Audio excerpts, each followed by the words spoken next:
Well, this starts National Cybersecurity Awareness Month, and we have a really interesting story. Our guest here, Gary Milewski, is with the company Snoopwall. Gary, thanks for being here. It's an interesting and alarming story that you have about this study. I think this is bigger than Ebola right now because 500 million people are infected and they don't know it. But it's not them, it's their smartphones. So tell me the breakdown. How does this happen? So let me give you an example. If you went to the hardware store, you'd buy a flashlight and you'd turn it on and you'd use it to find your car keys at night or to do some work. We've all installed a flashlight app on our phones. This is the app that you put on and it just goes up. It's a flashlight. Exactly.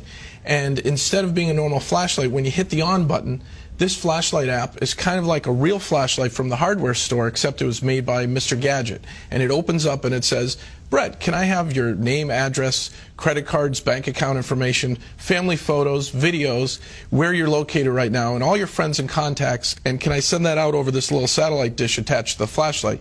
You probably wouldn't buy that flashlight, and you wouldn't hit the on switch. But that's what's happening? That's what's happening. The top 10 flashlight apps today that you can download from the Google Play Store are all malware. They're malicious, they're spying, they're snooping, and they're stealing. So where does that information go? What happens to it? So I've been tracking down where it goes, and I've found 3 countries so far: China, India, and Russia. And they use it for various purposes, I guess? They use it pretty much, it seems, for criminal purposes, but if a nation state wants to collect a lot of information on Americans, this is a great way to do it because everybody installs a flashlight app.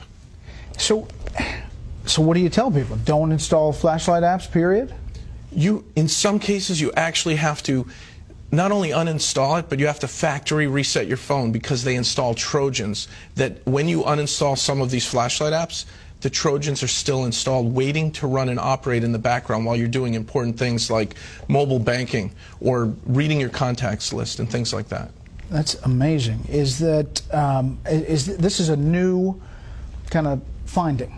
It's a new finding. So at Snoopwall, I had my team do a vulnerability assessment of the top 10 flashlight apps, and we created a threat report, which we put on our website, that shows that because this is the most downloaded app, I was always wondering why things were happening in an odd way on my phone, where my GPS was being activated and my contact list. So I had my team look into it, and we discovered this. This is brand new information.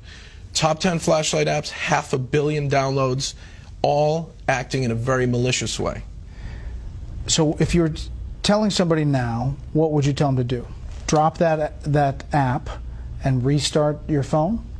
Drop the app, go back to where you bought your phone and ask them for help on a factory reset. Back up your contacts before you do a factory reset. Back up just core information that's important to you, maybe some family photos and your contacts list. And then really just go for a factory reset, which wipes all the hidden data areas where the malicious Trojans are getting installed. Now, are you hearing anecdotally that this is happening? People saying there's something weird's going on, or I mean, obviously you did your own investigation, but are people reporting it? People reported this to the FTC, and the number 2 flashlight app was sued by the FTC, and they just recently settled. They had 50 million downloads at the time, and Brightest Flashlight, which most of us have on our smartphones, had to, in the settlement, agree to put up a privacy policy before you run their app. The privacy policy, Brett, is 25 pages of legalese saying, yes, we spy on you, yes, we geolocate you, yes, we want your mobile data off your phone.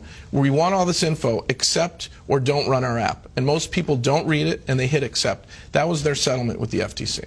So you just scroll down, as many people do, and through all of the legalese, and people push accept. You don't even have to scroll. The buttons are right there on the front page of the new version of Brightest Flashlight app, and they're up to 100 million downloads now. How big a deal is cybersecurity now? We hear about it, we do stories about it, but how big a deal is this for our culture as we get more and more people with phones, smartphones, and using their computers? I'm worried about kids, teenagers, families that, you give your kid an iPad or a Droid tablet and you let them play and they install apps that do these things, that geolocate your children. And if they're online predators or cyber criminals, they're going to get at our families because this is the back door into our homes.